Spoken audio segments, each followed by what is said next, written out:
ఎందుకు తగ్గించాడు అని మనం ఆలోచిస్తే, దేవుడు నీకు ఇచ్చిన ఆయుష్కాలం ఎంత, నువ్వు దేవుడికి ఇచ్చినటువంటి సమయం ఎంత. నీకు 969 సంవత్సరాలు ఇచ్చినటువంటి ఆయుష్కాలంలో వాళ్ళను చూశాడు.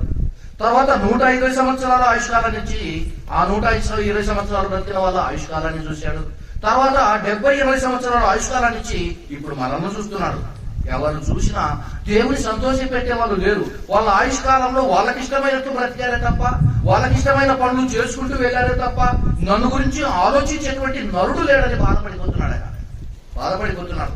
960 సంవత్సరాలు ఇచ్చేసి నా పిల్లలు బ్రతకని అని చెప్పేసి. అంతకు మునుపు చావు లేదు. కానీ మరణం వచ్చింది కనుక 969 సంవత్సరాలు అని చెప్పాడు. తర్వాత 120 సంవత్సరాలు అని చెప్పాడు. ఆ తర్వాత 70-80 సంవత్సరాలు అని చెప్పాడు. చివరికి యాకోబు గారు రాసిన పత్రికలో 4వ అధ్యాయం 14 వచ్చిన అనుకుంటాను, ఇంతలో కనపడి అంతలో మాయమైపోయే ఆవిరి వంటిది తీసుకొని వచ్చాడు.